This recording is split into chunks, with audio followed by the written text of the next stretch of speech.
Since his release, Hank has been one of the most polarizing yet popular brawlers in the game.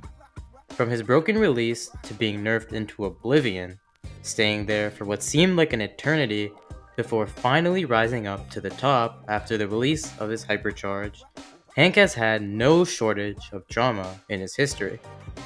In this video, I'm going to go over Hank's basics and gameplay, talk about a few funny tricks with him to fit the theme of the funny brawler he is, and then go over his history, culminating with his hypercharge, talking about if it really lives up to the hype. As always, make sure you like, subscribe, and comment. Only 15% of you are subscribed, so try and get that number up. If you have some available disposable income, consider becoming a channel member for some cool perks. Also, if you want a chance to win Feral Ollie, join our Discord server and participate in our gauntlet. Let's start out with Hank's basics.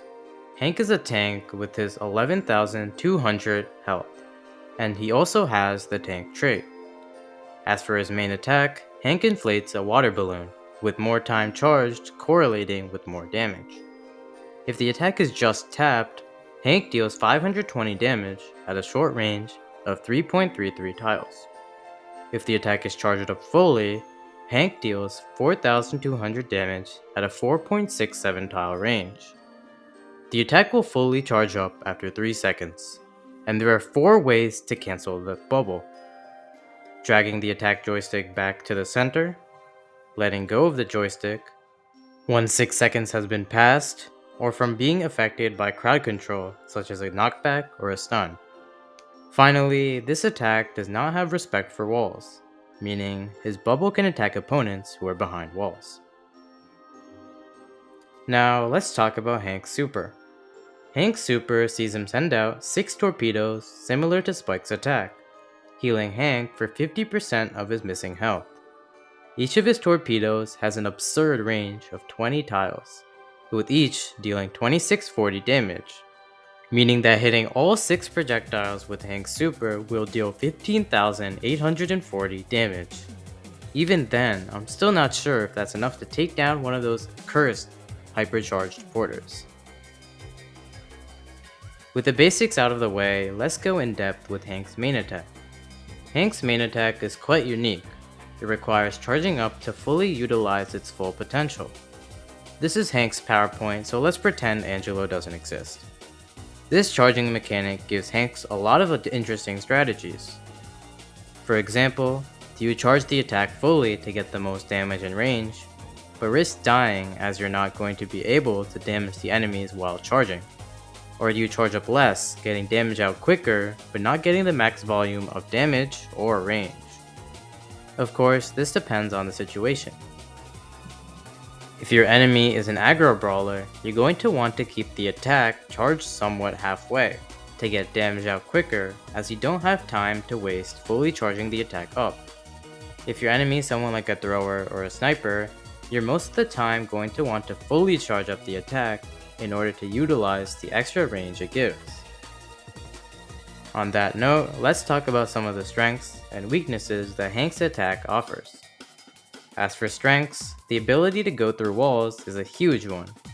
Hank is often quite bad at short range without a super, so the ability for the attack to go through walls can give Hank both advanced damage on the enemy before they can attack Hank, which can be vital in many scenarios, and allow Hank to charge up his super without being too aggressive, as he can just hide behind a wall and attack these aggro brawlers. The second strength is that the attack can become very large and easy to hit. Unlike many other brawlers who can attack over walls, Hank's attack is basically guaranteed to hit whoever is inside the bubble, so there's really no need to worry about that. The first weakness is that it's very poor against brawlers at close range. Sure, you can spam click the joystick, but it does barely any damage and is only at a very short range as well. This leads Hank, despite his very large health, be quite weak to aggro brawlers. Secondly, the attack expires after 6 seconds. This basically means that if you're around 5 tiles or more away from Hank when he first starts charging up his super, all you have to do is stay out of the bubble range for 6 seconds, and Hank's charging bubble will burst. Finally, for his main attack, let's talk about the pressure it gives. Pressure is an interesting topic, and I could make a whole video about it, but for now, let's just talk briefly about pressure and Hank. Defining pressure is difficult, but if I had to define it within a sentence, it would probably be forcing enemies back purely with the threat of something, opening up space for you and the rest of the team to operate in. For Hank, this comes with his bubble. Sure, you can stay out of the bubble's range for the entire 6 seconds, but in that time, you've been pressured away from an area. The mere threat of being hit by Hank's bubble is enough to force enemies back, which allows the rest of your team more space to operate with and push up. This can be very important in certain situations, such as getting enemies away from the zone in Hot Zone, or away from gems in Gem Grab, even without even dealing damage to them. Now let's talk about Hank's super. I've mentioned multiple times so far that Hank is quite weak against aggro brawlers. Having a tank brawler being bad at short range is an interesting idea, but sort of the exact opposite of the point of a tank, at least in Brawl Stars. And this is where Hank's super comes in. It allows Hank to defend himself at short ranges. I mentioned earlier that Hank's super can deal absolutely ridiculous damage at a short range. This causes enemies to be wary of approaching Hank with his super, keeping them back if the enemies are smart, or just sending them to the prawn realm if they are not smart. The super isn't only good for dealing damage at a short range, as it gives Hank very important heals. The healing the super offers can be extremely important when Hank is at low health, giving him a large amount of free heals, with a potential chance of dealing damage as well. It's also important at the aforementioned close-ranged battles, as if some aggro brawler catches you off guard without your super, you will probably lose a lot of health, so using your super will not only deal a lot of damage, but let you survive longer with the health increase. Hank's super is also underrated in the sniping it offers. It has a 20 tile range, so if you see some opponent far away at a low health, or someone running away from you that you want to kill, you can definitely use the super and potentially snatch a kill, though obviously this is pretty difficult to time. Now let's go over Hank's unlockables, starting out with his gadgets. His first gadget is water balloons, which let Hank's next attack slow down enemies for 3 seconds. This is very useful for catching enemies within your next bubbles, though it may not be fully reliable if the enemy has enough of a head start on you to escape the bubble. Hank's second gadget is Barricade, which sees him gain a 3-second shield that reduces all damage taken by 40%. This is very important for close-range battles, especially when you don't have your super, letting you stay alive longer to be able to charge up your super. Now let's talk about Hank's star powers. Hank's first star power is It's Gonna Blow, which sees Hank gain 10% extra movement speed when Hank's main attack is charged over 80%. This is a very important star power for Hank, as it removes one of his main weaknesses, that being not being able to catch up to brawlers with his bubble.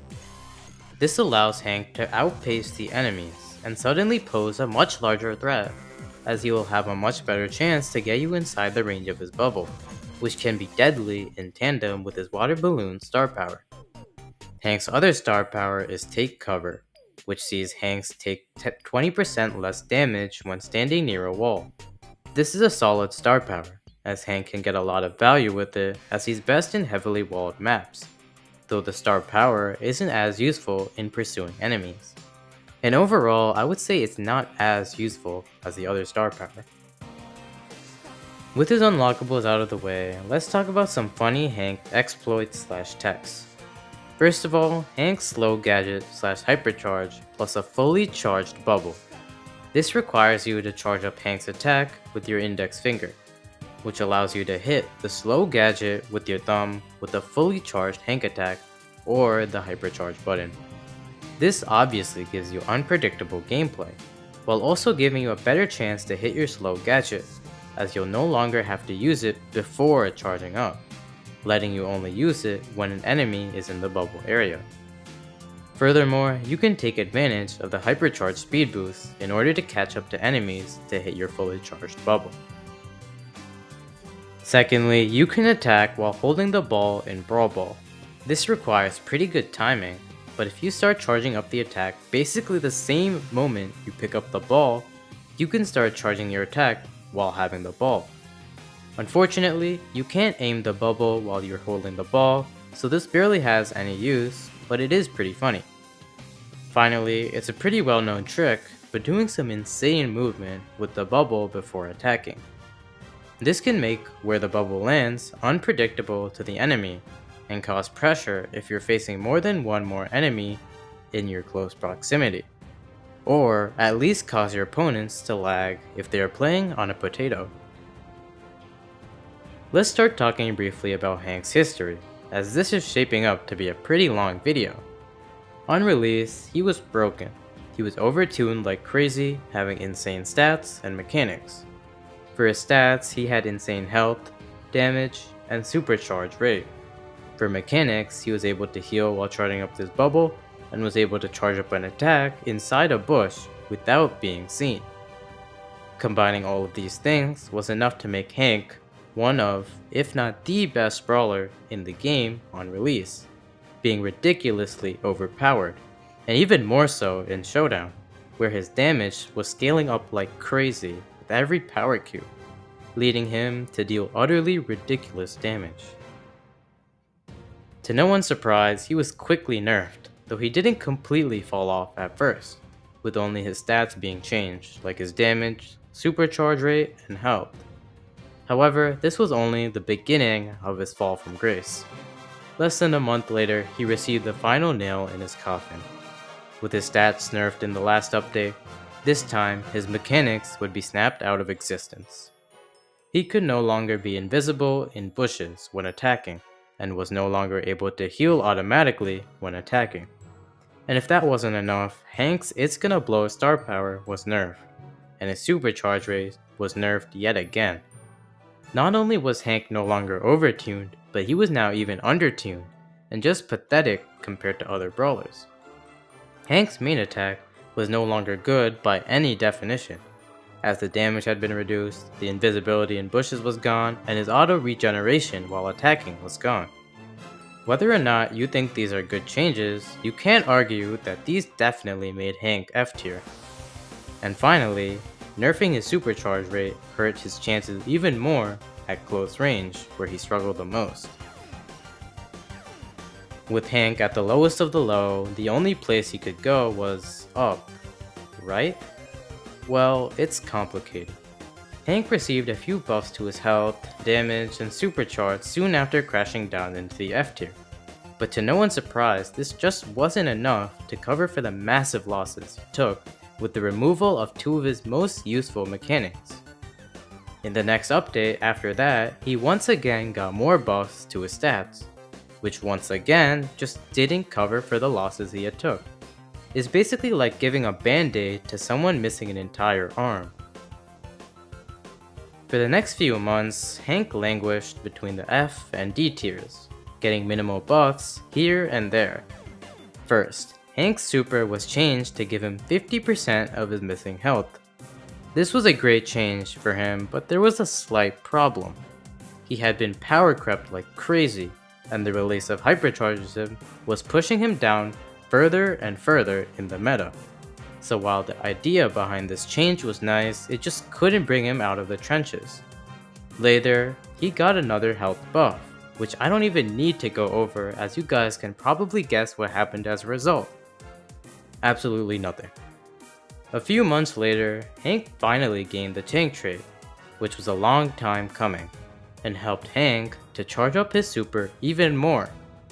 However, unlike other tanks, Hank usually prefers to not take damage and just hide behind walls if preferable, so it isn't as important for him as it was for other tanks. But Hank's time in the bottom of the barrel was finally coming to an end, as on February 25th, 2025, Hank received his long overdue hypercharge, homing Fish Isles. On top of the regular stat buffs, it allowed Hank's super missiles to now become homing and curve toward enemies. With this hypercharge, Hank shot from the depths of the ocean all the way to the surface, reaching near the top of the meta as an S-tier brawler. As I mentioned before, Hank's super had a niche use as a sniping tool, but it was pretty rare to consistently hit enemies with the missiles. Well, not anymore with this hypercharge. It allowed insane homing, basically giving you guaranteed hits on the enemies, making Hank's super even more useful, which already had the tools for being powerful with the seemingly useless buffs that I mentioned before. Combining this with the hypercharged stat buffs basically made Hank a broken brawler, and many people thought the hypercharge was completely broken. But was it really? Well, yes, it's extremely powerful, but not to the extent that someone like Mr. P's hypercharges. And there's a reason for it. It's best used in maps that Hank is not really good in. Hank's best used in walled maps, as he is able to take advantage of the walls to hide behind, and charge up his attack without getting damage. However, his homing missile hypercharges are best used in open maps. Why? Because the homing missiles can go through walls, so enemies can hide behind walls in order to dodge these attacks. However, on open maps, they can't dodge the homing shots, so Hank can get the full value out of his missiles. This dissonance is basically why Hank's hypercharge isn't the greatest, and keeps his hypercharge somewhat balanced. Overall, Hank has been one of the best and worst brawlers in history. Now that I'm thinking about it, he has literally never been a mediocre brawler. He's either been S tier or F tier, which is very true to his character. But anyway, Hank was released completely broken, before being nerfed into oblivion and kept there for a while despite having multiple buffs. But finally, Hank's hypercharge was released, boosting him up to the S tier and giving him the big break he deserved. Thanks to, ironically, Hank equals no skill for helping me out with some of the topics and the text in this video. Anyway, thanks for watching. Watch this video, or this playlist, or join the Discord server.